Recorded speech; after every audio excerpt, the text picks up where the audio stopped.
ઉપયોગપૂર્વક રહેવું, જે આપણા વ્યવહારો, મનના વિચારો, અંદરનું બુદ્ધિ બધું ઉપયોગમાં ના રહેવા દે, એની સામે ઉપયોગમાં રહેવું પડે ઉપયોગપૂર્વક. એમાં તપ થઈ જાય પછી.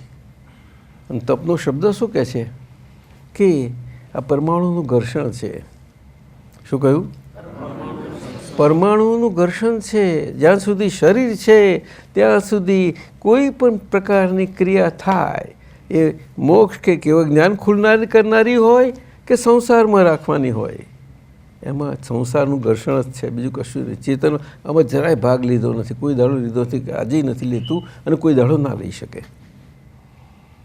એ શુદ્ધાત્માનું શુદ્ધ પદ છે, શુદ્ધાત્માનું. અને એ તો પ્રાપ્ત છે આપણને. તો પછી શું થઈ જવાનું? કે દેહ પડી જવાનો છે? કંઈ કોના હાથમાં છે દેહ પડી જવો? ગમે તેટલું આવે છે ને સહન કરવાનું, શું વાંધો આવે? આપણા અક્રમ વિજ્ઞાનમાં સહન શબ્દ નથી હોતો, પરંતુ એને અમે તમને આ રીતે સમજાવીએ છીએ.